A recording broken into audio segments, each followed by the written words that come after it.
Selamat malam, Mas. Ya, selamat malam Mbak Elo, Mbak Ruuf ya ada di sini. Dan teman-teman semuanya. Alhamdulillah malam hari ini kita bisa ketemu lewat online meeting. Semoga kabar semuanya baik dan sehat selalu. Pada kesempatan malam hari ini kita akan mungkin lebih ke diskusi terkait penghawaan, evaluasi penghawaan alami dan buatan yang semoga bisa jadi referensi buat teman-teman semua dalam mengerjakan entah praktikum ataupun final project. Namun sebelum mulai, yang baiknya mungkin kita buka dengan berdoa ya. Tadi belum dibuka dengan berdoa. Bisa kita awali dengan berdoa. Berdoa dipersilakan.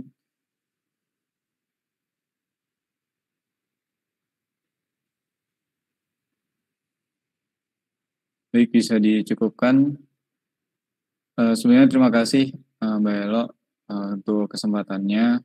Dan mungkin disclaimer dulu di awal kalau apa yang disampaikan pada malam hari ini lebih ke prosedural ya. Jadi tidak benar-benar berangkat dari dasar sekali terkait penghawaan. Dan nanti mungkin bisa ditambahkan ya dari Mbak Ella ataupun Mbak Rauf yang lebih pengalaman bisa juga memberikan tambahan dari pembahasan dan diskusi kita terkait penghawaan. Termasuk mungkin juga dari teman-teman yang di lab-nya atau mungkin ada pengalaman proyek dan sebagainya nanti juga bisa berbagi sehingga nanti bisa saling ngelengkapin aja buat diskusinya. Ya, sebelumnya ini nggak ada slide yang disiapkan, jadi saya coba langsung sampaikan dari referensi-referensi yang nanti akan terpakai ya insya Allah dalam pengerjaan final project-nya. Jadi di awal untuk penghawaan sendiri, ya secara umum ada penghawaan alami dan buatan. Tapi untuk rinciannya mungkin berkaitan dengan yang pertama adalah OTTV ya. OTTV, terus kemudian setelah OTTV kita akan masuk ke cooling atau heating load, cooling dan heating load. Kemudian selanjutnya adalah terkait dengan ventilasi dan infiltrasi. Nah, dari semua itu nanti sebenarnya sudah jelas proseduralnya. Jadi mungkin kita akan lihat bersama-sama nanti. Dan untuk analisis dan pembahasannya sebenarnya nggak terbatas dari prosedur yang ada. Nanti teman-teman bisa diskusikan kembali dengan asisten. Baik, yang pertama mungkin akan masuk dulu ke bagian apa dulu ya ini? Ke OTTV dulu mungkin ya. Jadi saya coba share screen. Nah, sebenarnya apa yang kita bahas pada kesempatan malam hari ini tidak jauh berbeda dengan apa yang teman-teman terima di kelas, pernah juga dibagikan, dan teman-teman juga bisa akses berkas ini dengan mudah, ya, pernah di-share juga di grup. Jadi yang pertama mungkin kita bisa langsung masuk ke ke pembahasan selubung bangunan. Nah, atau yang dikenal istilahnya kalau di standar lain atau dalam bahasa Inggris overall thermal transfer value atau OTTV. Nah, untuk OTTV ini kita langsung maju aja ya. Nah, OTTV itu intinya menghitung atau meninjau selubung bangunan yang ada. Nah, untuk apa saja yang ditentukan atau yang perlu teman-teman cari untuk akhirnya bisa mendapatkan OTTV, nah, kita bisa lihat sama-sama di panduan ini. Jadi yang pertama, untuk persyaratan OTTV sendiri ya, standarnya bahwa untuk bangunan tidak boleh melebihi 45 watt per meter persegi. Nah, ini sebenarnya acuannya langsung dari SNI 036389 tentang konservasi energi selubung bangunan pada bangunan gedung. Nah, di SNI-nya sendiri, teman-teman juga bisa akses. Bentar, coba tampilkan. Kalau SNI-nya selubung.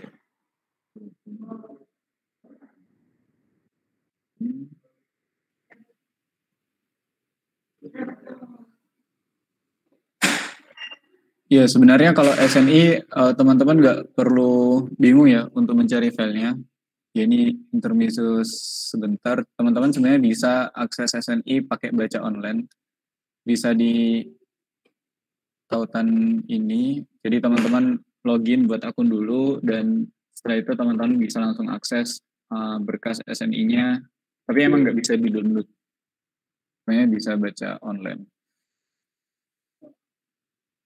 Nah, di situ ada banyak termasuk yang standar lain yang mungkin teman-teman perlukan juga ada di sana. Nah, mungkin sambil nunggu ya.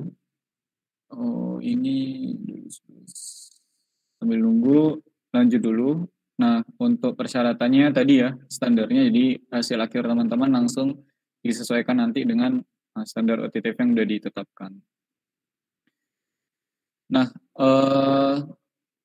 ya secara definisi di sini udah jelas kalau OTTV adalah ukuran panas eksternal ya, yang disalurkan atau ditransmisikan satuan luas selubung bangunan. Rumusnya seperti ini juga sama teman-teman peroleh dan bisa cek di SNI yang ada. Nah, di sini ada beberapa parameter yang teman-teman perlu tentukan. Nah, ketika pengukuran nanti yang akan teman-teman perlu untuk cari ya adalah dimensional dari ruangannya. Nah, kalau di sini dia teman-teman bisa lihat ada salah satu parameter namanya WWR. Ini adalah rasio jendela terhadap dinding ya, window to wall ratio. Nah, ini teman-teman bisa dapatkan di kondisi existing ruangannya. Nah, OTTV ini untuk kalkulasinya dia nanti dibagi dalam beberapa part yang itu bergantung pada dia berada di dinding mana atau di sisi mana dari bangunan itu.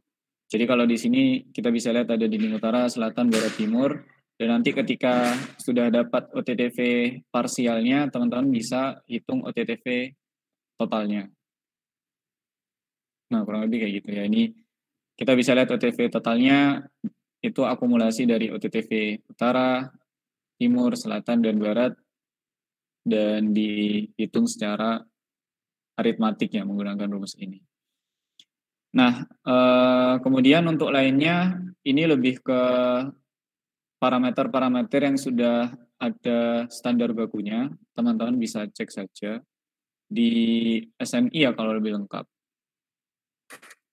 Sebentar, ya aku coba tampilkan SNI-nya ya.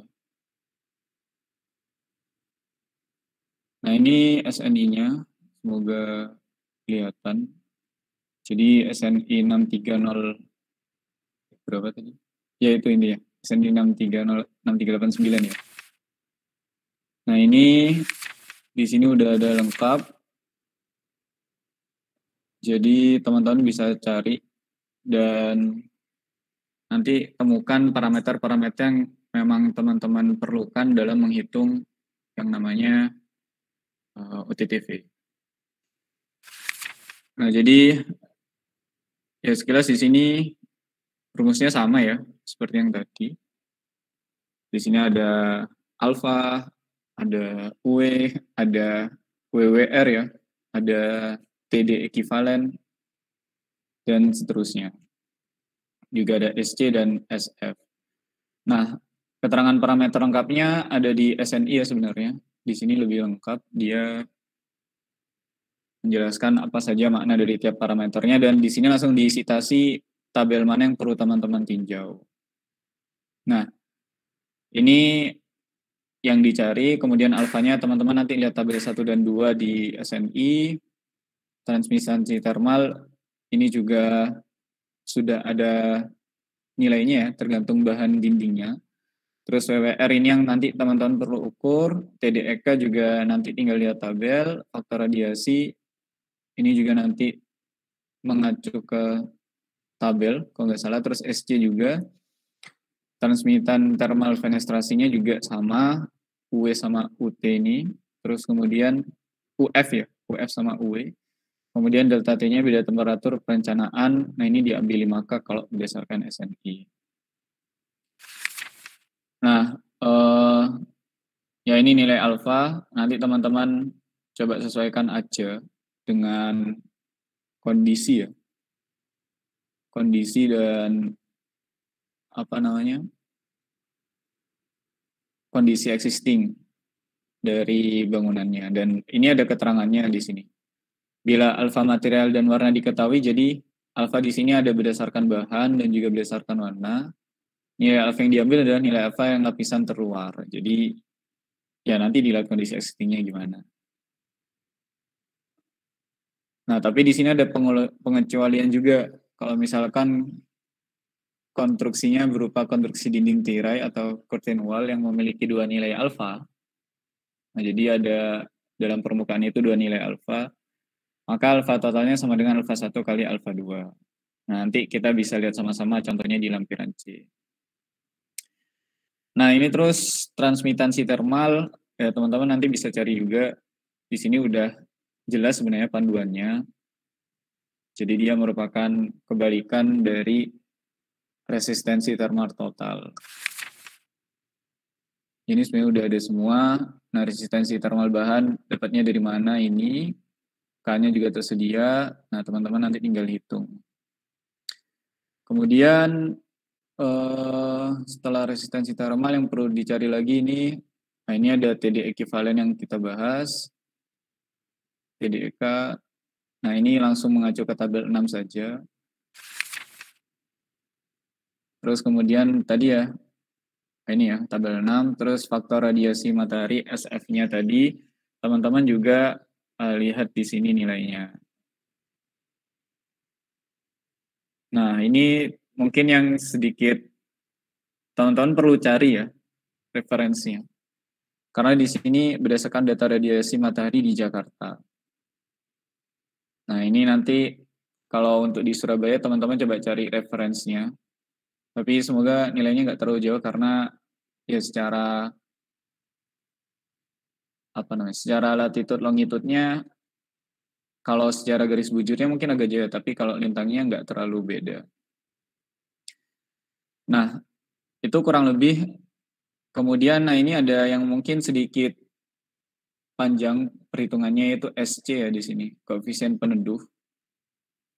Nah, nanti teman-teman ikuti saja prosedur di sini.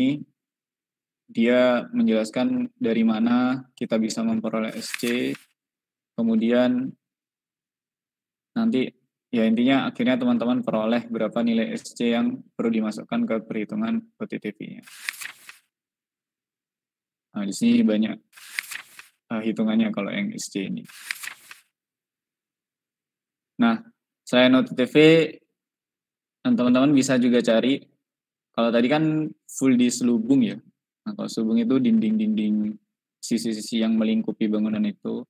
Kemudian ada namanya RTTV atau roof ya, roof thermal transfer value. Sebenarnya nggak terlalu beda, cuma nanti nilai-nilainya teman-teman perlu menyesuaikan dengan apa yang ditunjukkan di rumusnya tadi. Ya, kurang lebih itu. Jadi kalau di SNI juga dia udah dijelaskan. Sebenarnya kalau SNI lebih ke arah perancangan ya, bukan ke evaluasi. Tapi teman-teman bisa sebenarnya untuk ikuti flowchart yang ada di sini. Sehingga kemudian nanti teman-teman mungkin perbedaannya ketika sudah dapat OTTV-nya, nah itu apa yang dilakukan. Kalau di sini kan dia karena perancangan, dia ada iterasi untuk sekiranya dapat OTTV yang sesuai dengan standar. Nanti teman-teman silakan OTTV yang diperoleh itu mau diapakan. Nah, itu didiskusikan bareng kelompok dan asistennya. Nah, RTTV juga sama, cuman nah ini mungkin yang sedikit berbeda. Saya juga kurang tahu kenapa ini kok beda. Kalau tadi kan kita lihat di panduannya 45 watt ya. Sementara di sini 35. Cuman memang di Green Building Jakarta tadi itu nggak dijelaskan dia keluaran SNI-nya tahun berapa. Kalau ini 2011. Sebenarnya ada yang 2020 tapi tadi belum bisa diakses. Nanti teman-teman coba cek apakah memang angka 45 itu menyesuaikan dengan standar keluaran terbarunya. Itu kurang lebih. Nah, ini variasi-variasi kondisi yang nanti disesuaikan aja dengan apa namanya? Kondisi ruangan yang teman-teman cari. Ini tabel-tabel pendukung ya. Ini nilai apa ini? Koefisien peneduh. Ini SC-nya tadi yang kalau ini udah bentuk nilai koefisiennya. Bukan koefisiennya, tapi parameter-parameter yang nanti dimasukkan ke dalam rumusnya. Kemudian, ya ini kalau koefisien peneduh berdasarkan apa ini sudut kemiringannya. Kayak ini bentuk-bentuk data pendukung lainnya. Nah, nanti silakan teman-teman coba sesuaikan aja dengan keperluan yang teman-teman butuhkan dalam menghitung OTTV. Nah, nanti mungkin ya rekomendasinya tadi udah ada standarnya berapa, ya silakan teman-teman kembangkan entah apa yang teman-teman nanti modifikasi atau mungkin rekayasa sehingga nilai OTTV-nya tadi sesuai standar. Nah, itu kurang lebih ya. Ini ke belakang hanya contoh-contoh perhitungan. Jadi kalau misalkan teman-teman mungkin kebingungan ya dalam mengambil angka atau nilai yang ada di tabel, teman-teman bisa langsung merujuk ke contoh perhitungan yang ada. Di sini juga ada beberapa kasus kayak bentuk bangunannya seperti apa, kalau material dan bentuk tipe kacanya seperti apa. Nah, itu silakan teman-teman rujuk ke sini. Nah, kalau di sini dia kalau di SNI ini ketika tidak sesuai ya atau lebih dari 35 maka bisa dilakukan perubahan material dinding, kaca ataupun rasio WWR-nya. Ya, tapi sepertinya nggak terbatas di poin-poin ini, teman-teman silakan kembangkan kalau nanti memang tidak sesuai. Ya kurang lebih itu untuk OTTV. Jadi ya ini pun SNI standarnya juga mengacu ke ASRE. Jadi ya teman-teman fleksibel saja. Nanti mengacu kemana yang jelas teman-teman paham apa saja yang diperlukan dan nanti ketika pengukuran teman-teman bisa mendapatkan nilai OTTV dari ruangannya masing-masing. Itu mungkin, dan kalau misalkan SNI terlalu banyak, teman-teman bisa ikut yang Jakarta Green Building Jakarta ini. Ya ini ada sedikit simulasinya dan kalau tidak salah ada tabel perhitungan OTTV-nya kalau teman-teman akses di apa namanya di websitenya ya. Searching aja Green Building Jakarta. Nanti di tautan webnya dia ada semacam apa ya kalkulator. Nah, coba tampilkan. Nah, di sini ada kalkulator OTTV. Nah, silakan teman-teman unduh dan ya mungkin nanti bisa memudahkan teman-teman ya dalam bentuk guide-nya sehingga teman-teman mungkin nanti bisa ya tidak perlu menyiapkan format sendiri. Jadi ketika melakukan pengukuran bisa checklist di situ. Kalaupun teman-teman ada yang udah melakukan pengukuran di sini ya nggak apa-apa. Nah, teman-teman nanti bisa juga dari data pengukuran kemarin bisa diinputkan di apa namanya? Bisa diinputkan di form yang sudah ada. Tapi kembali lagi form ini bukan bersifat wajib. Kalau dari saya tidak bersifat wajib. Tapi kalau misalkan teman-teman mau menggunakan ya tidak mengapa juga. Nah ini mungkin tampilannya. Ya balik lagi, tapi teman-teman tetap perlu masukkan nilainya berapa. Nah ini di utara, nah silakan teman-teman masukkan nilainya. Kemudian ya ini ada banyak sisi orientasi, nanti sepertinya udah otomatis ya. Dia akhirnya dapatkan berapa summary OTTV-nya. Ya, ini udah ke link semua, ya jadi bisa teman-teman gunakan. Kurang lebih itu untuk OTTV. Mungkin saya jeda dulu di sini sebelum kita masuk ke pembahasan yang selanjutnya. Atau mungkin dari Mbak Elo atau Mbak Rauf atau Mbak lain atau siapa yang bergabung di sini bisa menambahkan juga, monggo. Kalau OTTV aman deh, Mar. Mungkin nanti saya terakhir nambahin yang Pak Dani minta terkait safety building, tapi terakhir aja kalau udah selesai semua. Oh, oke. Okay. Siap. Mbak dari teman-teman mungkin ada yang mau didiskusikan? Saya izin bertanya, Mas. Oh ya, monggo. Saya Widya dari kelompok 26. Di sini saya mau tanya beberapa hal, Mas. Yang pertama, untuk faktor radiasi matahari itu kan tadi diusahakan referensinya cari yang di Surabaya, karena yang tadi di SNI-nya itu Jakarta. Itu untuk referensinya bisa dicari di mana ya, Mas? Terus untuk yang kedua, untuk koefisien peneduh yang SC itu kan tadi ada tabelnya berdasarkan arah mata angin sama sudutnya, sudut kemiringan. Yang untuk sudut kemiringannya itu perhitungannya kayak gimana ya, Mas? Mungkin itu dari saya, terima kasih. Ya, terima kasih. Jadi pertama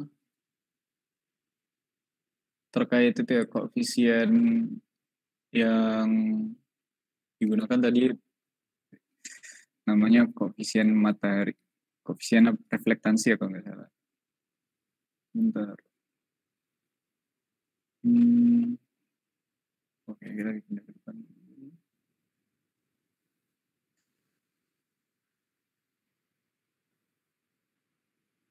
Tadi itu di halaman faktor radiasi matahari ya. Nah, untuk faktor radiasi matahari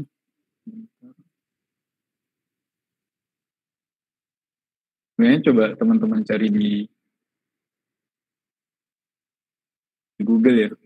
Faktor radiasi matahari misal Surabaya gitu. Faktor radiasi matahari.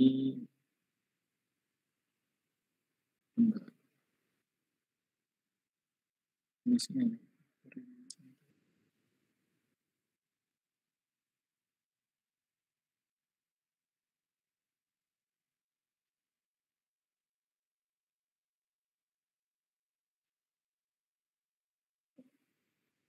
Kalau teman-teman lain ada yang sudah nemu referensinya bisa disampaikan.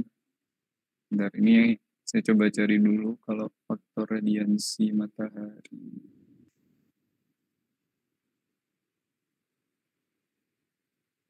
Faktor penyerapan matahari.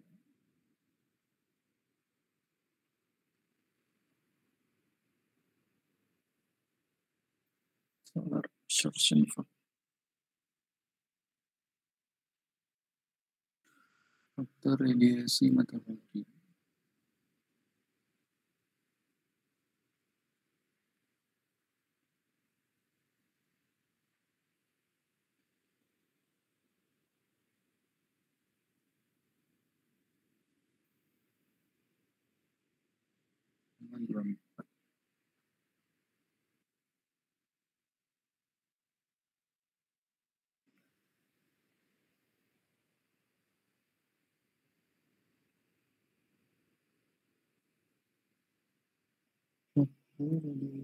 Matahari.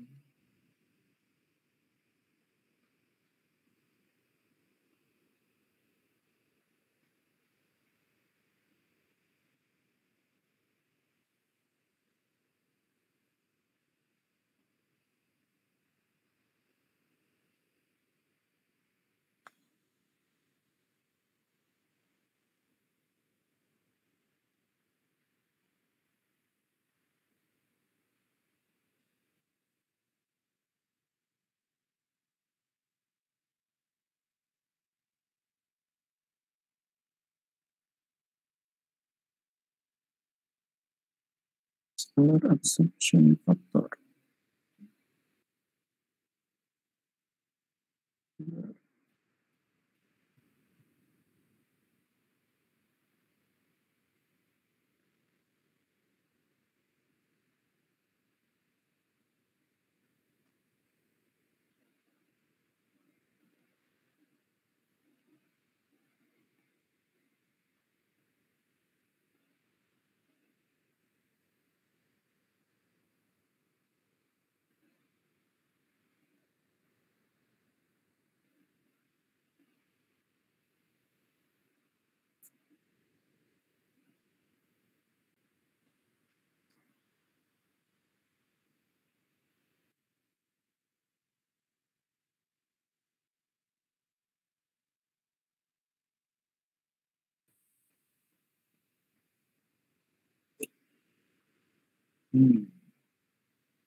Oke. Kalau datanya sepertinya perlu waktu ya buat mencari. Apa itu? Oh, itu ada. Coba. Oh, ini ada teman yang nemuin nih. Bentar. Siapa tuh sebelahnya Diamar? Ini Mbak, Laila. ada Vian. Oh, Vian. Oke. Saya kira Laila. Belum pulang. Temperatur matahari. Oh, ini durasi ya kalau ini.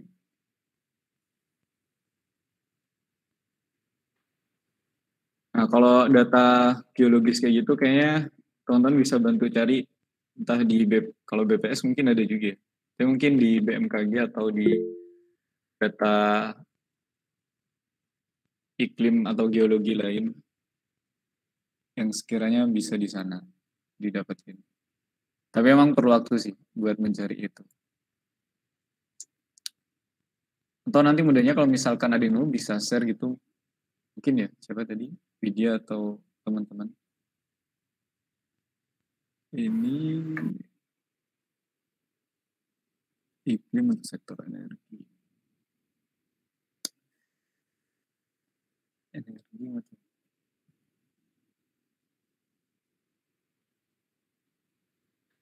Kalau yang barusan dibagikan, mungkin bisa ya diturunkan dari sini. Apa namanya? Solar faktornya tadi. Tapi ntar ya diimpun dulu. Nanti mungkin kalau ada yang relevan dan bisa dipakai untuk penggunaan perhitungan, itu bisa kita terapin bareng-bareng. Terus ya sambil nyari juga ya. Bentar. Kalau misalkan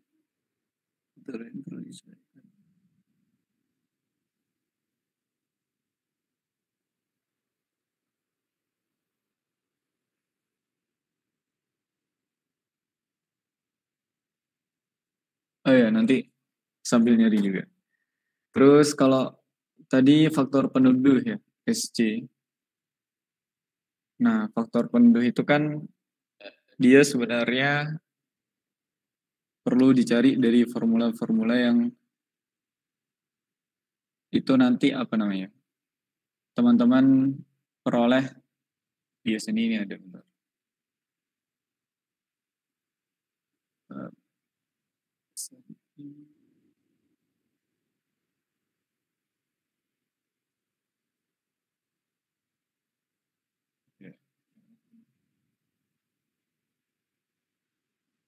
Nah,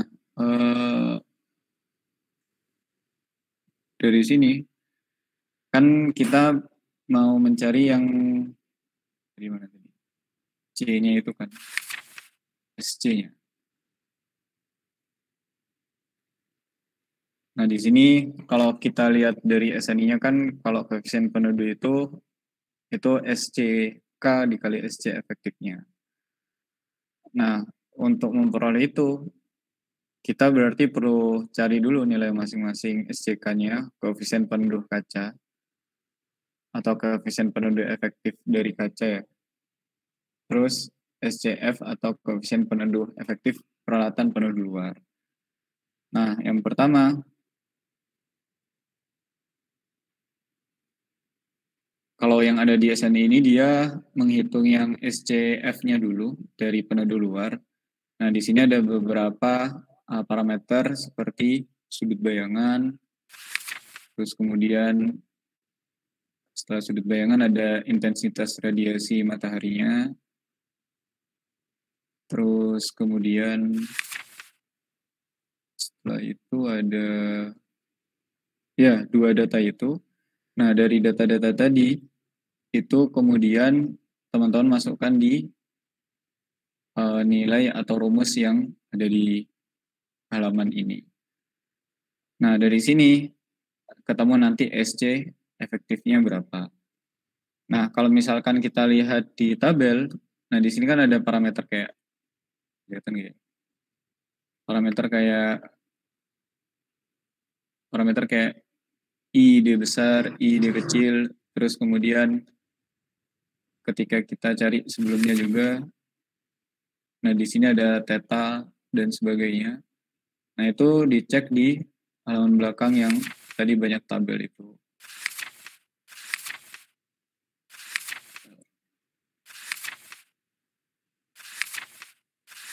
Kita cari.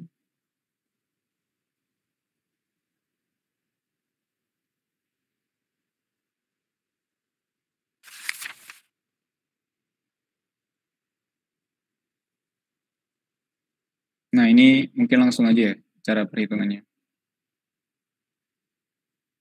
Nah, jadi kalau misalkan nanti ada kasus yang mungkin peralatan peneduhnya seperti ini, contohnya.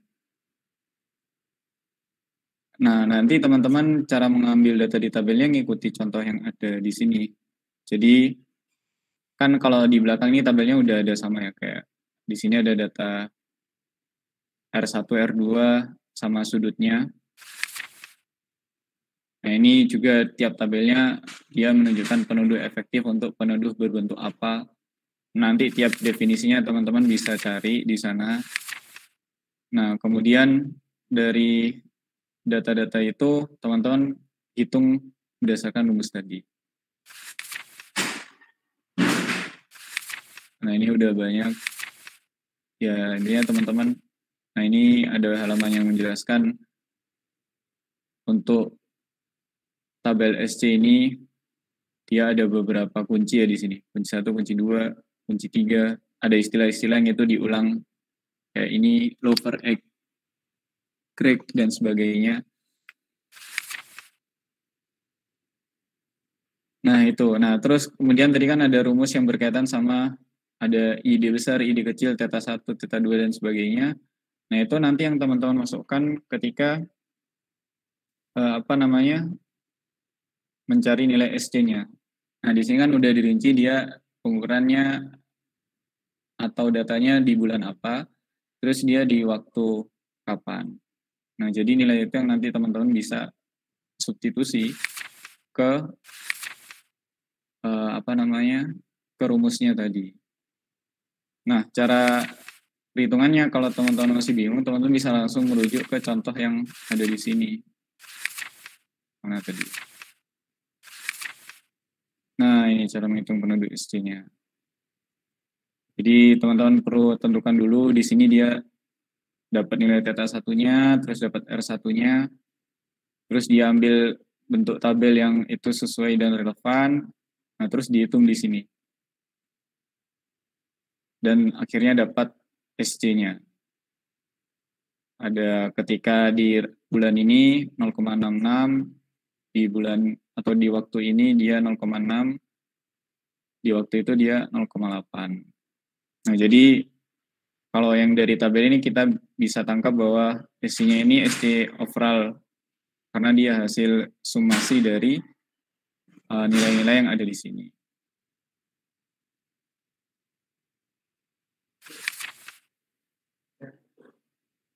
Nah, ini sama juga tadi. Nah, ini kan tadi rumus yang ada di depan. Nah, itu tinggal dimasukin tuh. Nilainya berapa, ketemu akhirnya SC efektifnya. Nah, itu cara kita mengolah data yang di tabel dengan kondisi existing sehingga kita bisa dapat SC-nya tadi. Nah, udah dapat nilai SC efektif, maka kita bisa tentukan tadi nilai SC-nya yang dipakai ketika kita menghitung OTTV-nya.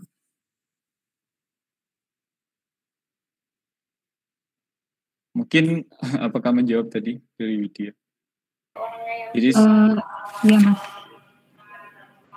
ya, jadi sebenarnya di standarnya ini udah tersedia prosedurnya, terus cara menghitungnya gitu. Mungkin yang perlu kita cari kalau misalkan tadi ada penyesuaian-penyesuaian yang berkaitan dengan kondisi geografis kayak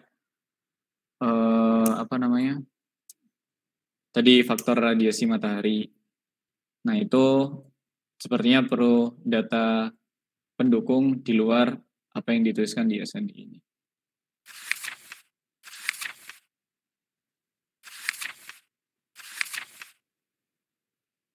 Nah, kurang lebih itu. Kira-kira ada lagi dari teman-teman yang lain? Nanti kalau yang pertanyaan faktor radiasi matahari kalau di Surabaya gimana? Nah, itu mungkin menyusul. Sama mungkin dari teman-teman di sini ada yang juga bareng-bareng nyari. Mungkin ada data pendukung yang bisa dipakai bersama.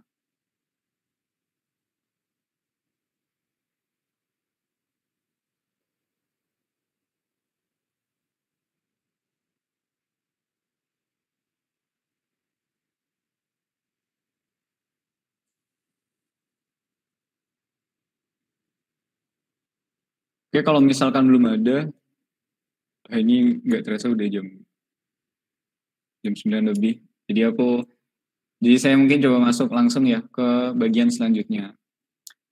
Nah, bagian selanjutnya adalah tadi udah OTTV. Nah, ini kemudian cooling load ya. Nah, dari cooling load ini langsung mengacu ke ASREI aja. Nah, di ASREI itu mungkin pertama perlu teman-teman bedakan antara residential sama non-residential calculation. Nah, jadi mungkin kalau dulu ya, saya waktu mengerjakan FFISBank, referensi yang dipakai residensial karena memang tempat tinggal. Waktu itu rumah masing-masing jadi final project, objek FP-nya. Nah, sekarang karena teman-teman objeknya kebanyakan ruangan di kampus, hampir semuanya. Jadi teman-teman langsung mengacu ke chapter 18 ini, non-residensial. Nah, di sini yang digunakan standar terbaru, jadi ASREI yang 2021, tautannya di-share kemarin sudah, dan teman-teman bisa akses itu pakai jaringan ITS secara open. Nah, dari sini sebenarnya pembahasan pendahuluannya banyak terkait cara, metode, jadi menghitung cooling dan heating load-nya ini bisa beberapa pendekatan. Bisa pakai, kalau di sini disajikan dua, ada heat balance method sama radiant time series method. Nah, sebenarnya ada lagi yang mungkin umum, dan teman-teman mungkin yang RSKT atau thermal kenal istilah cooling load temperature difference ya, atau metode CLTD. Sebenarnya bisa pakai itu, hanya saja kalau di standar ASREI yang terbaru itu tidak disertakan. Jadi dia pakai atau menawarkan dua metode ini, heat balance sama radiant time series. Tapi dari dua metode itu, kalau disebutkan ya di chapter ini, disebutkan di salah satu bagian chapternya kalau sebenarnya tidak disertakannya CLTD bukan berarti itu tidak relevan, karena toh itu juga banyak dipakai di evaluasi-evaluasi bangunan di banyak tempat. Jadi terkait metodenya nanti mungkin bisa teman-teman lihat rinci lagi ya detail per metodenya. Terus mungkin nanti pada akhirnya memilih sih mana metode yang digunakan. Nah, itu mungkin pendahuluannya. Nah, untuk malam ini mungkin langsung ke praktikal ya. Jadi masuk ke bagian example-nya di halaman 49 ya. Nah, tapi sebelum itu mungkin ya ini sambil scrolling, sambil sekilas apa saja yang ada di sini. Jadi ya mungkin sebelum masuk, nah ini ada mungkin data yang perlu teman-teman perhatikan atau kumpulkan, dan mungkin dari sebagian data ini teman-teman perlu perhatikan ketika melakukan pengukuran. Nah, jadi ya di chapter 1.3 ini data assembly, nah ya pengumpulan data lah intinya.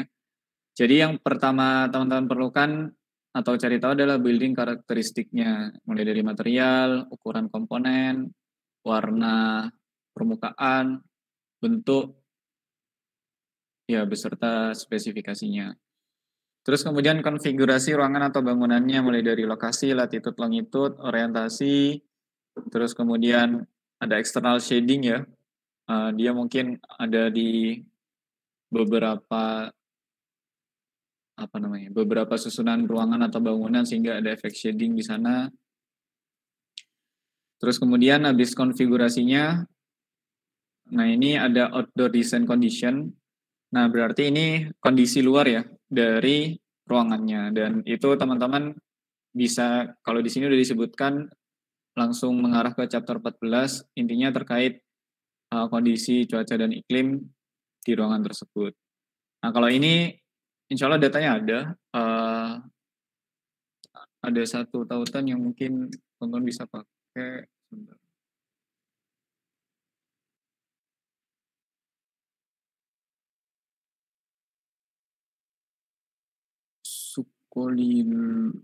Sukolilo bisa nggak? Surabaya.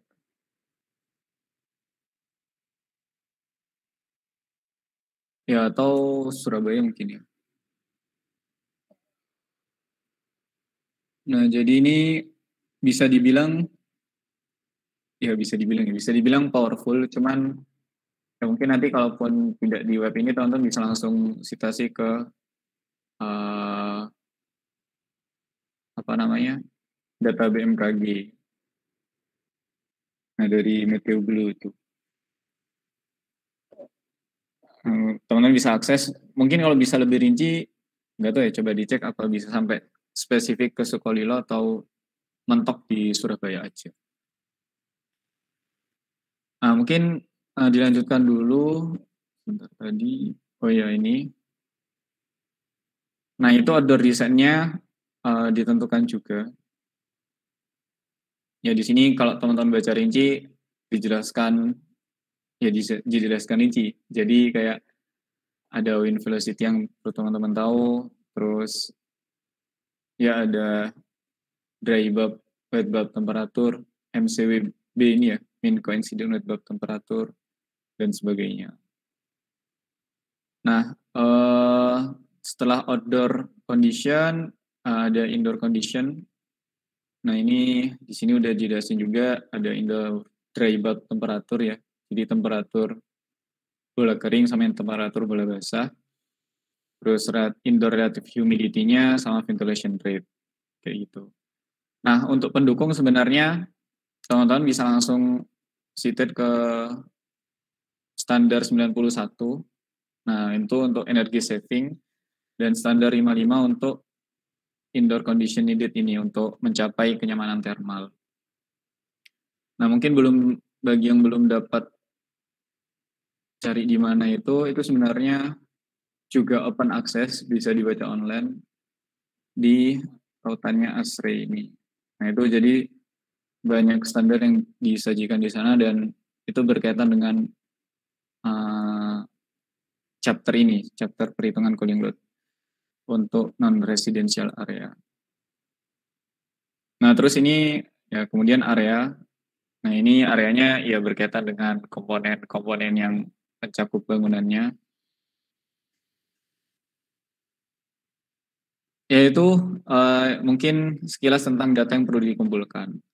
Nah, terus mungkin masuk ke sedikit materi. Jadi ya kalau di perhitungan cooling load atau heating load di sini ada biasanya dibedakan dua, internal sama external heat gain. Nah, jadi kalau internal ya itu nanti berkaitan dengan orang yang ada di dalamnya, mulai dari jumlah, aktivitas, dan sebagainya.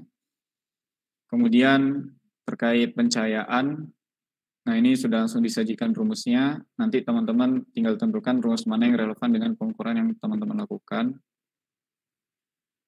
Pencahayaan, terus di sini juga ada elektrik motor, jadi equipment yang dia menggunakan motor elektrik, teman-teman juga harus hitung di sana. Kemudian ini banyak, tabel-tabelnya juga insya Allah udah lengkap, jadi teman-teman nggak perlu kebingungan memasukkan nilai atau mensubstitusi nilai ke rumusnya. Ya ini perlu baca sih, jadi perlu detail baca sehingga apa atau nilai yang teman-teman masukkan itu bisa match dengan kondisi existingnya. Kemudian, nah ini appliance, jadi perangkat-perangkat lainnya, ini ada perangkat masak mungkin di tempat itu ada, nggak tahu ada tempat atau perangkat masaknya. Terus kemudian ada banyak ya. Nah ini mungkin yang berkaitan dengan beberapa kelompok. Jadi ada perhitungan appliance untuk laboratory equipment. Nah jadi perlu teman-teman cek juga. Mungkin kemarin kalau yang saya ikuti itu di bahan ya. Nah itu kan bahan itu banyak perangkat labnya. Di Fibrastik juga mungkin ada perangkatnya, itu juga dihitung. Office equipment, peralatan pengkantoran, komputer juga masuk, printer, fotokopi, dan sebagainya. Nah itu ya seharusnya dihitung juga buat perhitungannya nanti. Dan tabel-tabelnya udah ada dan rinci model, perangkat, dan sebagainya juga sudah disertakan. Nanti teman-teman tinggal baca saja. Kemudian, ya ini, nah ini kemudian ada heat gain yang dia disebabkan oleh fenomena infiltrasi atau ya aliran udara. Nah ini sebenarnya berkaitan dengan nanti pembahasan di akhir terkait natural ventilation ya sama airflow. Jadi ketika ada pertukaran udara itu atau masuknya udara itu juga menyebabkan atau masuk dalam kalkulasi heat gain-nya. Nah ini ya sama seperti tadi. Di sini juga disertakan udah rumusnya.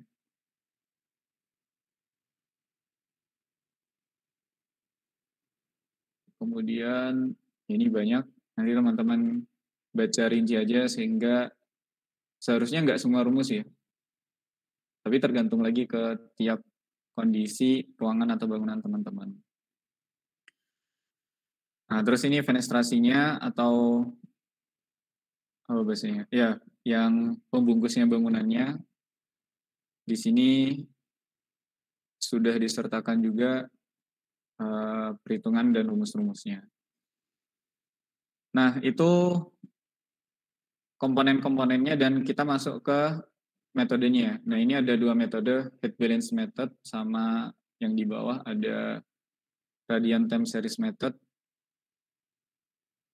Nah, dua metode itu nanti ya silakan dibaca dan mungkin dipilih salah satu saja ya kalau untuk pengukurannya dan perhitungannya. Dan buat teman-teman, karena tadi sepertinya cukup banyak yang perlu dibaca, mungkin untuk memudahkan kita bisa langsung masuk ke contoh perhitungannya. Jadi ya ini metode yang kedua, radiant time series.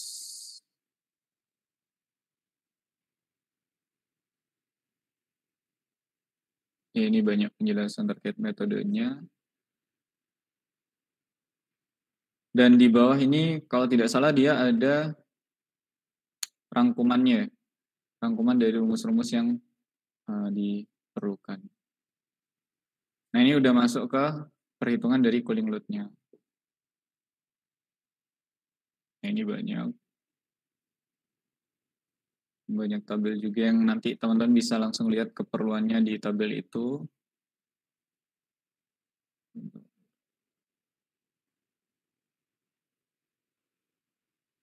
Nah ini heating load calculation.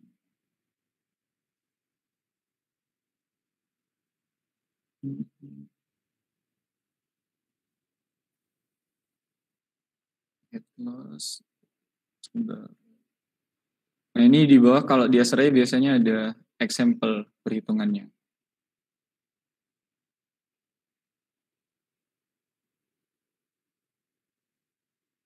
Sebentar. Ada di bawah. Nah ini dia. Example dari cooling dan heating load calculation. Nah, mungkin kalau teman-teman terlalu banyak ya untuk membaca dari awal sampai bagian ini, teman-teman bisa langsung sebenarnya melihat gambaran kira-kira bagaimana cara mengevaluasi sebuah ruangan untuk menghitung cooling load-nya. Nah, di sini sama seperti yang tadi disampaikan ya, kita perlu catat dulu kondisi dan juga karakteristik ruangnya. Nah, di sini juga dia langsung udah menunjukkan bagaimana karakteristik ruangannya dan dia langsung sitasi di mana kita harus melihat karakteristik yang kita perlukan. Nah, buat teman-teman yang mau menghitung dengan menggunakan metode RTS, ini ada rangkumannya ya, summary-nya. Nah, ini mungkin bisa memudahkan teman-teman jadi kayak ya entah di print atau seperti apa dan nanti bisa dipakai waktu perhitungan atau pengukuran. Nah, kita lanjut ke contoh tadi. Jadi ada pendataan dulu karakteristiknya, ada aspek infiltrasinya, kemudian di sini ada indoor design condition-nya atau kondisi dalam. Nah, dia suhunya dan RH-nya berapa. Terus ada kondisi cuaca di sana. Nah, baru kemudian masuk ke bagian perhitungannya. Nah, perhitungan ini dia mencontohkannya pakai RTS, metode RTS, Radian Time Series. Nah, sebenarnya teman-teman bisa lihat di sini, jadi dia sebenarnya menunjukkan contohnya urut mulai dari internal heat gain-nya dulu. Nah, ini perhitungan dicari sampai selesai berapa heat-nya. Terus kemudian temboknya, ya, di sini dia cari juga. Udah rinci nih contohnya, kalau menurut saya, jadi teman-teman sebenarnya tinggal mengikuti dan replikasi ke ruangan yang teman-teman dapatkan untuk evaluasi. Nah, kayak gitu.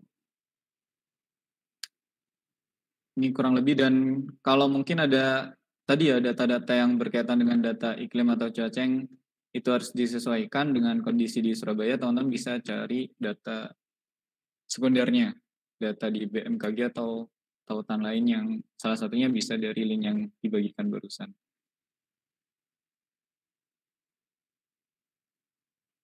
Ya itu, jadi ya perhitungannya kalau thermal ini kayaknya banyak di perhitungannya ya. Datanya mungkin kalau pengukuran nggak terlalu banyak, tapi kalau udah mulai menghitung itu cukup kompleks dan ya harus teliti, harus kuat buat bolak-balik lihat tabel.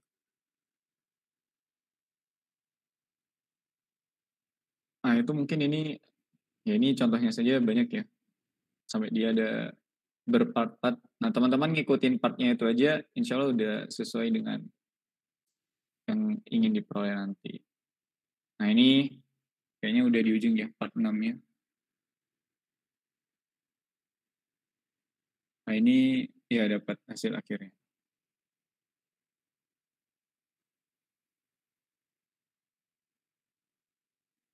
Ya itu mungkin terkait perhitungan cooling load ya dari non-residential building, dan ini baru satu metode pakai Radian Time Series tadi ya. Nah sebenarnya ada banyak cara lain, salah satunya mungkin yang populer pakai metode CLTD ya. Apa kepanjangannya? Cooling load transfer temperature difference kalau nggak salah. Nah itu monggo nanti teman-teman diskusikan dengan asisten atau teman-teman baca dulu kira-kira komparasi metodenya seperti apa dan teman-teman nanti menggunakan yang mana.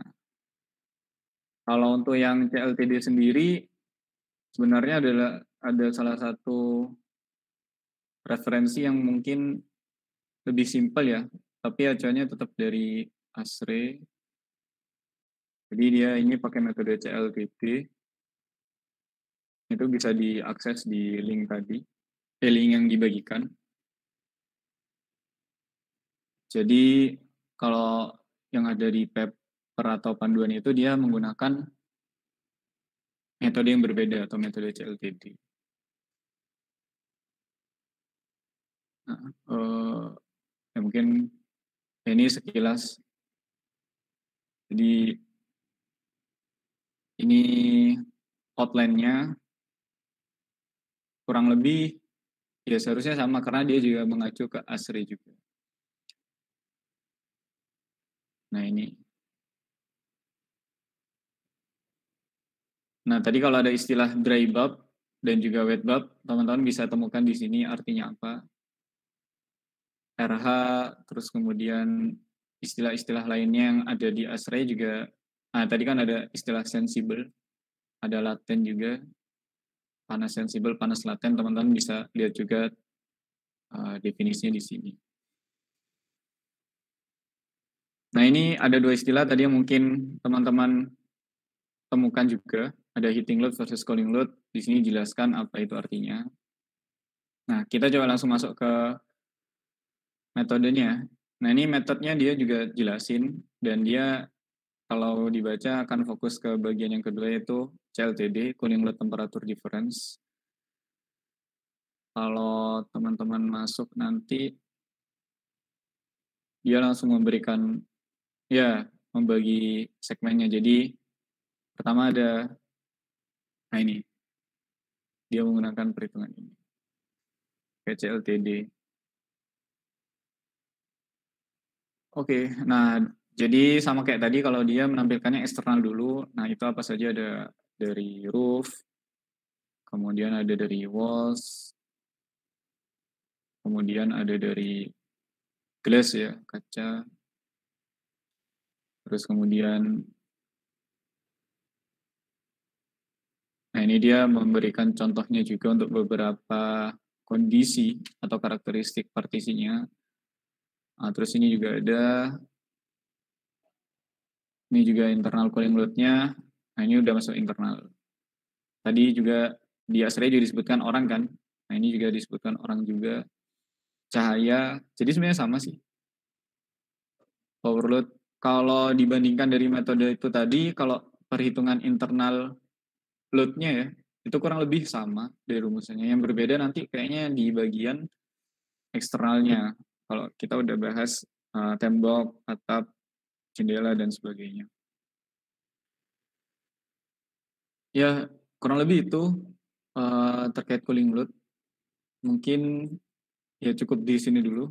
Mungkin ada tambahan dari ada Mbak, kemudian ada dari teman-teman mungkin ada yang berpengalaman juga nggak apa-apa ada tambahan atau koreksi.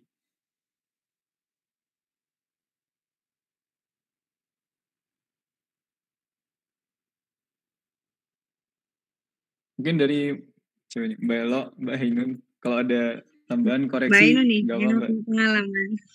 Iya Mbak. Monggo Mbak Ainun mungkin ada tambahan.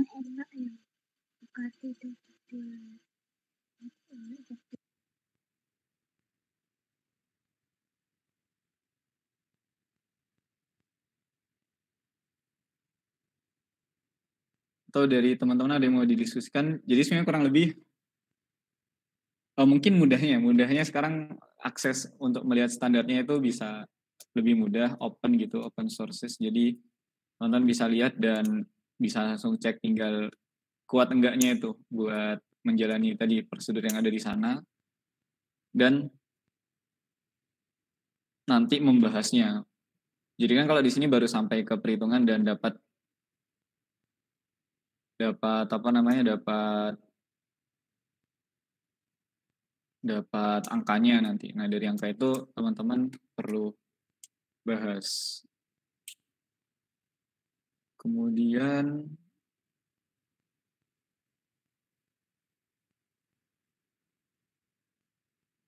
ini ada yang tanya ya. Oh kalau ngitung cooling load jendela tapi ada ada tirainya. Enggak. Tirai.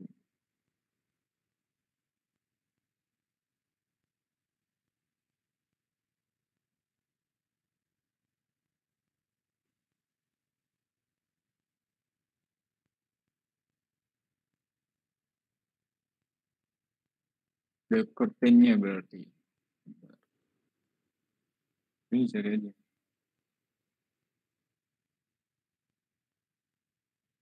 Nggak ada.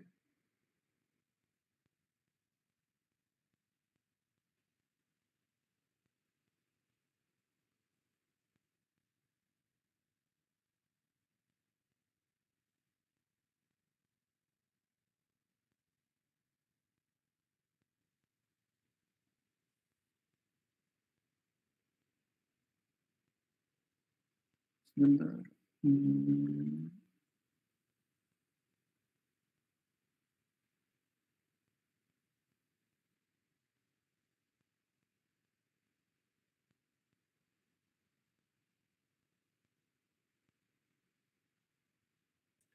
Ya, jadi ini langsung ambil contoh aja ya. Kalau misalkan dia ada curtain-nya atau ada tirainya, nah itu masuk juga dalam kalkulasinya. Nah, kalkulasinya nanti ada di mana? Di perhitungan load glass. Jadi sebentar ya aku share. Jadi aku coba tampilin contoh yang ada di metode yang CLTD tadi. Nah, di sini dijelaskan dia coba bandingkan kalau misalkan ada faktor tirainya atau curtain-nya. Nah, di sana dia pengaruhnya di mana? Pengaruhnya nanti ada di nilai thermal resistance-nya atau R-nya tadi. Nah, jadi dia akan masuk ke dalam kalkulasinya. Nah, kalkulasinya nanti teman-teman nanti bisa langsung ngacu ke R value yang ada di asrainya. Jadi dia masuk dalam kalkulasi sehingga dia juga nanti pengaruh ke nilai U-nya ini. Jadi kan nilai R-nya itu jadi seakan-akan dia membentuk semacam apa ya bahasanya, lapisan. Kalau misalkan tembak kita ada beberapa lapisan dan punya R masing-masing, sehingga kita perlu cari resultan nilai R-nya. Nah, dari nilai resultan R-nya itu, terus kita dapat U-nya dan nanti masuk ke kalkulasi load-nya.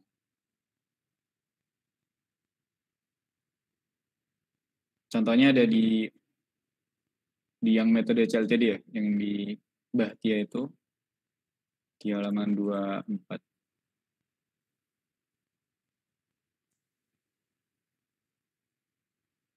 Ya, semoga menjawab tadi, Alia.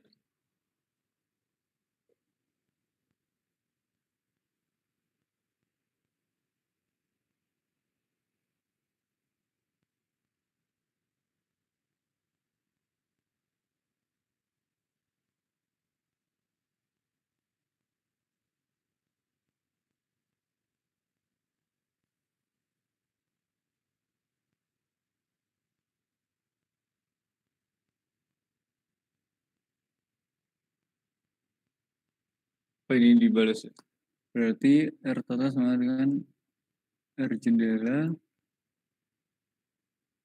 Sebenarnya dia bukan lebih ke itu ya, bukan hanya R jendela sama R gordionnya, tapi ada, kalau di situ dilihat ada 3,5 inch vertical air gap. Nah, jadi dia juga menghitung juga R atau apanya ya, resistan dari udara gap yang memisahkan antara gorden dengan jendelanya. Jadi itu dihitung juga.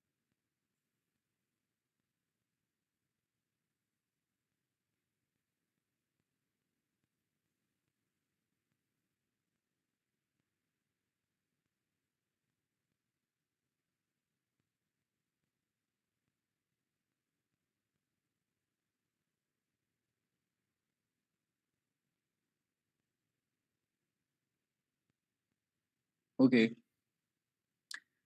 Ya, itu untuk yang apa namanya? Cooling load tadi ya. Beban pendinginan dari ruangan yang non residensial. Terus ya kemudian ini yang mungkin bagian yang terakhir ya. Nanti kalau setelah ini ada tambahan dari Mbak Ella, Mbak Ainun, atau Mbak siapa lagi ya, Mbak yang lainnya, atau dari teman-teman nanti juga bisa disampaikan. Nah ini terkait yang penghawaan. Nah sebentar.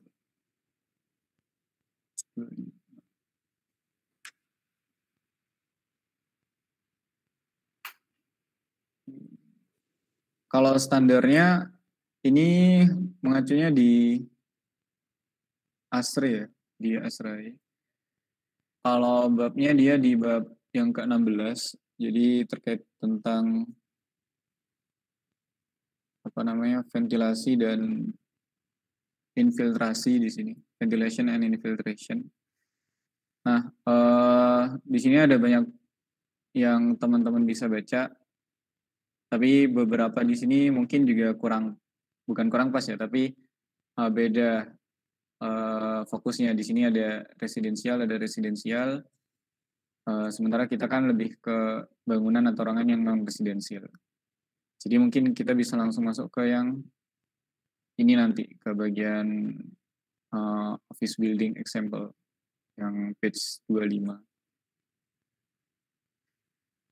Nah, untuk bukan pendukung ya, tapi memang acuan prosedural standarnya itu dia sebenarnya ada di ASRE 62.1.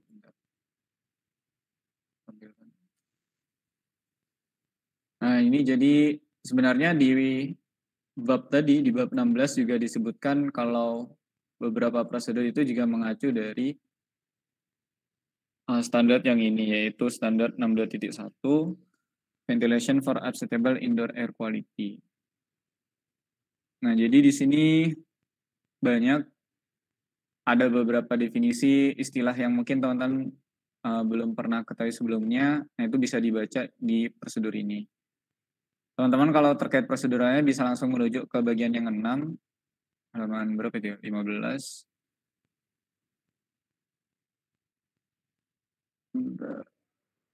Nah, di bagian prosedur ini dia menampilkan 4 prosedural di sini. Jadi ada ventilation rate, ada indoor air quality, ada natural ventilation, sama apa tadi satunya? Atau 3 ya mungkin, 3. Jadi ventilation rate, IAQ, indoor air quality, sama natural ventilation. Nah, jadi untuk setiap prosedurnya dirincikan di sini untuk setiap perhitungan, rumus, dan juga asumsi yang digunakan. Nah, kita coba balik ke yang bagian yang dituliskan di ASRE. Nah, jadi kalau kita lihat di sini, nah ini dia juga menyebutkan standarnya ya. Jadi prinsip ventilasi dan infiltrasinya dia mengacu ke standar 621, kalau di sini 2010, tapi yang kita buka tadi 2020 ya kalau nggak salah. Nah, jadi teman-teman mungkin bisa pakai langsung yang terupdate saja. Nah, di sini sama untuk contoh evaluasi ventilasi dan infiltrasinya, teman-teman perlu beberapa hal yang diketahui ya, yang itu berkaitan dengan pertama lokasi. Terus kemudian, nah lokasi ini nanti terkait juga dengan kondisi iklim atau cuaca yang ada di tempat tersebut. Nah, dia disebutkan juga di sini, mensitasi lagi di chapter 14. Kemudian bangunannya mulai dari luasannya, terus dia tipe bangunannya, kalau di sini dia berapa lantai, terus kemudian termasuk karakteristik dari bahan penyusun bangunannya, kayak di sini jendelanya dijelasin, kacanya, terus kemudian tembok dan sebagainya. Terus selanjutnya adalah okupansi. Nah, ini okupansi berkaitan dengan orang atau kegiatan yang dilaksanakan jumlah, durasi, sama aktivitasnya. Terus kemudian ini infiltrasinya ya, aliran udaranya. Kalau di sini dia menggunakan ini, all air overhead HVAC system. Nah, dari sana nanti teman-teman kalau evaluasinya beberapa ruangan, mungkin nanti perlu merincikan beberapa ruangan ya. Jadi kalau misalkan evaluasinya satu gedung, berarti teman-teman perlu rincikan per ruangan. Tapi kalau cukup satu ruangan, nanti tinjauannya cukup di ruangan itu saja. Nah, kalau di sini dia ada beberapa bagian ruangan, dan dia langsung menganalisis setiap kondisi ruangannya. Kemudian, nah ini mungkin mulai masuk ke perhitungan. Jadi kalau yang dikalkulasi di contoh ini, pertama dia mencari local X house. Nah, berapa nilai alirannya dia dipakai di sini. Ya berdasarkan data yang diperoleh sebelumnya. Jadi di situ ada 3 unit dengan aliran 25 liter per second per unit. Nah, ketemulah alirannya berapa. Nah, setelah itu diperoleh, dia juga akhirnya menghitung ventilasi. Nah, ini mungkin yang lebih kita fokuskan ya di ventilasi. Nah, karena di ventilasi ini ada beberapa rumusan yang mungkin akan dipakai di pengukuran teman-teman nanti. Jadi, yang pertama bisa dicari adalah ini, the needed ventilation airflow rate to the breathing zone atau VBZ. Dan ini sebenarnya juga ada teman-teman temukan nanti di ASRAE yang 62.1.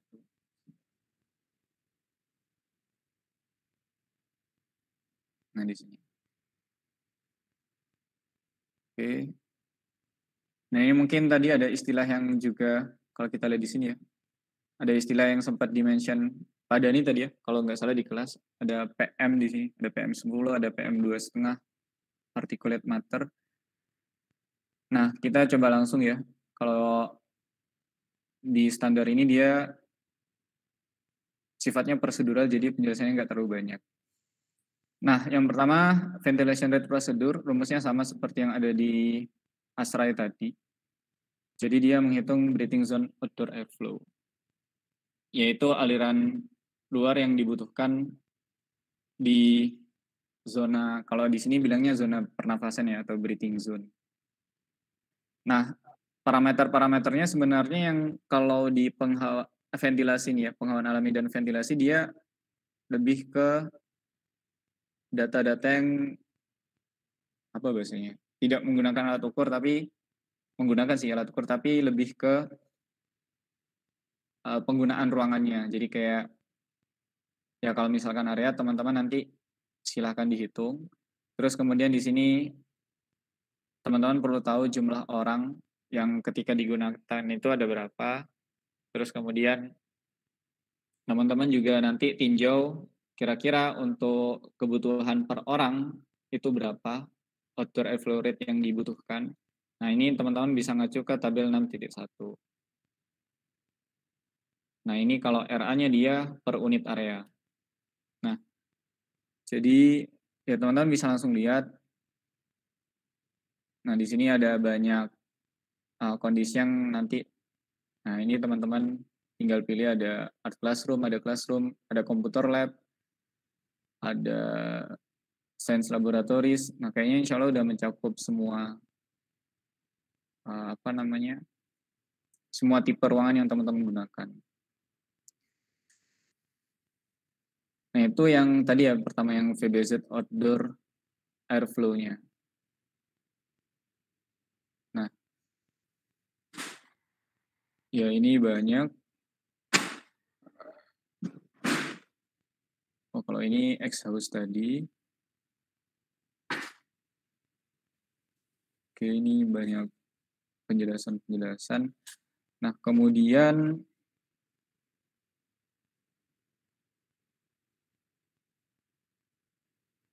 ini lanjutan perhitungannya. Kita coba balik ke Asrainya tadi ya.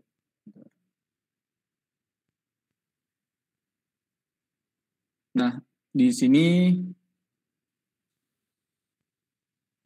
kalau teman-teman lihat dia setelah ada VBZ, nah VBZ itu kalkulasi lagi untuk dapat parameter lain. Jadi di sini ada VOZ atau Descent Zone Outdoor Air Flow Rate, kemudian udah dapat VOZ dipakai lagi, dapetin ZP, kemudian habis itu dapat ZP dan kemudian nanti kalau di sini dia dibahas.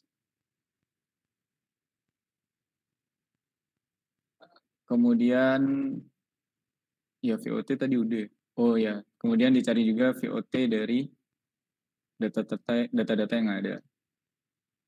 Nah, itu tadi terkait ventilationnya. Kemudian di sini masuk ke bagian natural ventilation. Nah, kalau natural ventilation ini lebih ke perhitungan aliran masuk atau airflow rate. Nah, airflow rate ini itu dapat disebabkan oleh, kalau di sini paling tidak tiga penyebab. Jadi yang pertama adalah akibat perbedaan tekanan. Nah, di sini teman-teman bisa lihat rumusnya. Jadi ada yang mungkin jadi indikator, ada ini pressure difference across opening. Kemudian ada flow yang itu disebabkan oleh angin saja. Nah, ini mungkin buat teman-teman yang sudah mengukur, ini banyak yang dipakai ya, airflow rate yang disebabkan angin ini. Jadi mereka menghitung yang di sini salah satu yang diukur adalah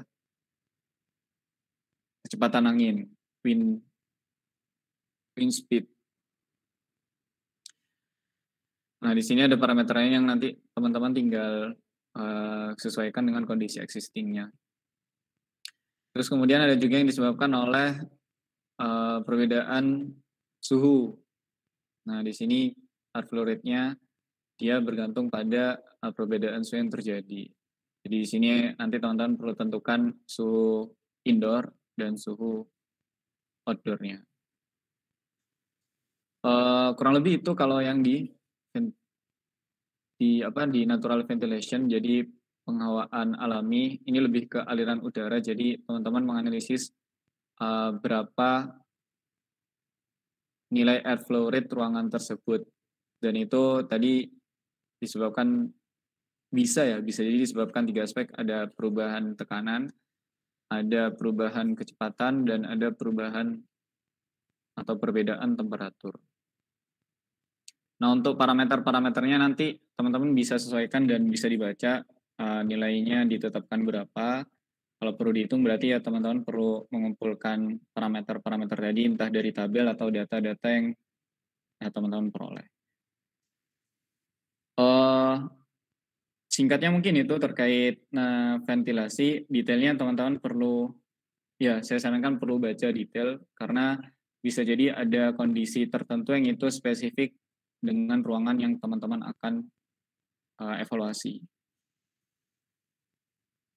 Nah, ini kalau yang terakhir, ini sebenarnya connect dengan pembahasan kita di cooling load tadi, bahwa perubahan aliran atau pertukaran udara itu juga mempengaruhi load dari ruangan tersebut.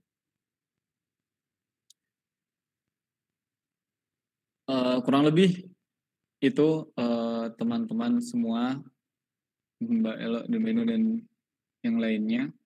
Kalau misalkan ada tambahan atau koreksi mungkin dari Mbak Elo, Mbak Inun, Mbak lain, atau mungkin dari teman-teman juga, monggo mungkin bisa disampaikan. Rasanya udah lengkap semua ya di Amar.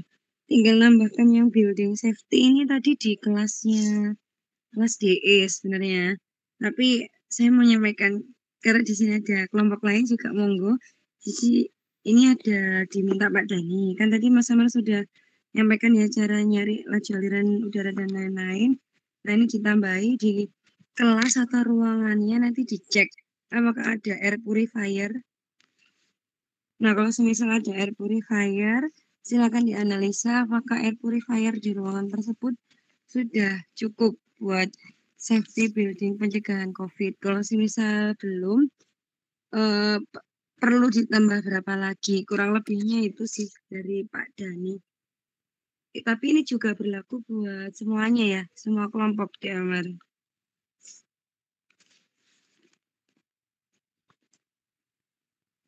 Oke, siap Mbak. Baru disampaikan tadi berarti Mbak ya, yang building Iya, safety. waktu di kelasnya. Kemudian yang ventilasi itu kan tadi diukur ya di Amar ya, Iya Mbak. jendela sama pintu. Nah, itu nanti minta tolong difoto ya, semua kelompok mendokumentasikan. Selain Itu mengukur dimensi, silakan difoto. di foto jendelanya gitu Mbak masih. Iya, posisi jendelanya sama pintunya. Nanti pada waktu presentasi ditampilkan gitu di Amar. Oh, ininya dokumentasi pengukuran gitu kan Mbak ya? Dokumentasi pengukuran yang lain juga boleh ya. Soalnya nanti akan diminta membandingkan jendela sama pintunya itu versus hasil penghawaan buatannya.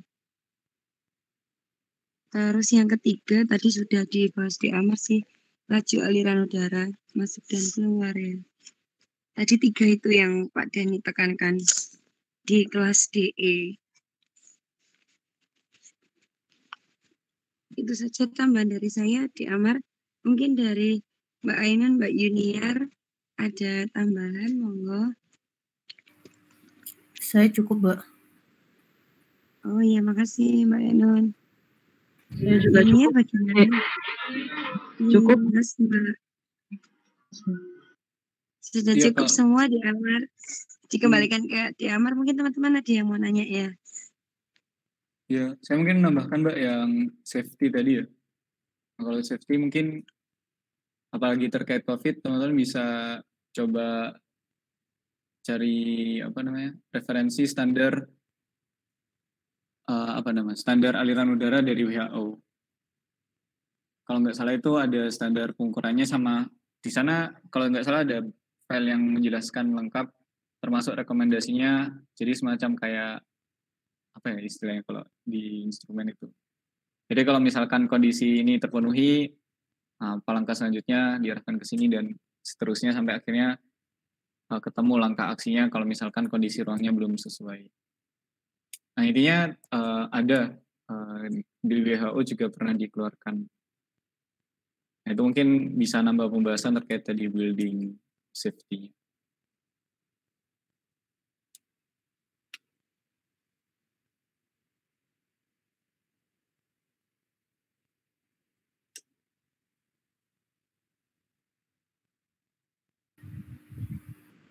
Sedikit menambahkan Mas Amar. Ya, monggo Mbak Ainun. Untuk yang WHO itu sendiri juga sebenarnya sudah ada aturannya juga untuk yang terkait dengan pencegahan untuk ruangan yang memang bisa tersebar, maksudnya seperti COVID, tidak hanya COVID saja sih sebenarnya, cuman virus-virus airborne gitu ya, airborne infection gitu juga sebenarnya sudah ada aturannya juga dari WHO. Kalau memang kita nanti memperhatikan aspek itu juga, berarti kita bisa lihat itu berdasarkan rekomendasi dari WHO terkait dengan penyebaran virus di dalam ruangan, terus sebaiknya apa yang perlu kita perhatikan untuk menghindari terjadinya penularan gitu. Kalau misal dalam ruangan tersebut banyak orang juga yang melakukan aktivitas dalam ruangan tersebut. Itu aja. Terima kasih, saya kembalikan ke Mas Amar.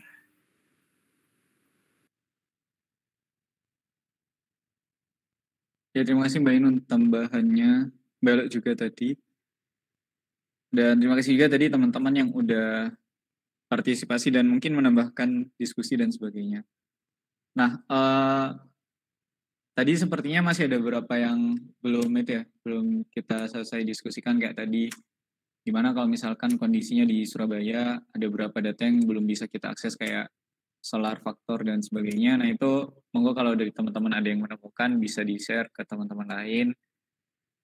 Kalaupun bukan datanya mungkin ada pendekatan yang bisa dipakai, kita cari rumus atau sebagainya. Itu monggo. Kemudian balik lagi terkait prosedural, karena unik ya, ruangannya yang digunakan berbeda-beda, jadi tetap perlu didiskusikan dengan asisten masing-masing. Makanya disediakan briefing, karena barusan kita baru membahas terkait teorikalnya, apa yang perlu diukur dan sebagainya, tapi terkait penggunaan alat dan setup sebagainya tetap perlu diperhatikan. Jadi kita sediakan briefing di H-1 pengukuran. Terakhir mungkin terkait pengukuran ya, terkait perizinan, sebagian besar sudah diurus. Teman-teman mohon bersabar dan mohon koordinasi dan kerjasamanya terkait jadwal tadi. Ada beberapa ruangan yang itu jadwalnya mungkin baru bisa dikonfirm H-1 kayak di rektorat ya, ruang rapat senat sama ruang sidang utama. Tapi harapannya dengan tadi ya, kita sudah siap dari pemahaman teorinya, ketika kita briefing itu, kalaupun besok pengukuran bisa disiapkan dengan optimal gitu intinya. Dan teman-teman yang mungkin belum confirm jadwalnya, nanti tetap menunggu saja, insya Allah masih diurus juga. Kalaupun ada perubahan ruangan karena satu dan lain hal, nanti juga akan diinformasikan. Kurang lebih begitu terkait final project ini, dan sepertinya bisa dicukupkan kan udah jam 10 juga. Selanjutnya mungkin bisa ditutup Mbak Elo, tadi yang buka Mbak. Saya kembalikan ke Mbak langsung Elo. aja. Langsung aja. Iya. Oh iya. Terima kasih ya Di Amar ya. Ya, kalau gitu saya mohon izin tutup, karena tadi dibuka dengan doa, bisa dicukupkan dengan berdoa. Berdoa dipersilakan.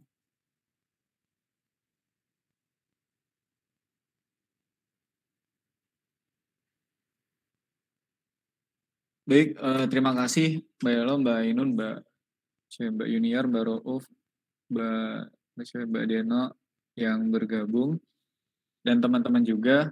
Kembali lagi tadi barusan yang disampaikan hanya sekilas, karena memang cakupannya banyak, jadi perlu iterasi lagi, perlu baca lagi dari standar-standar yang ada. Dan nggak mungkiri juga kalau misal tadi dari yang saya sampaikan ada yang kurang tepat, keliru, dan salah, teman-teman juga bisa koreksi dan bisa temukan yang lebih tepat dari hasil bacanya. Saya tutup, cukup sekian buat pertemuan malam hari ini. Terima kasih. Wassalamualaikum warahmatullahi wabarakatuh. Waalaikumsalam. Waalaikumsalam warahmatullahi wabarakatuh. Terima kasih. Terima kasih, Mas. Terima kasih. Sama-sama.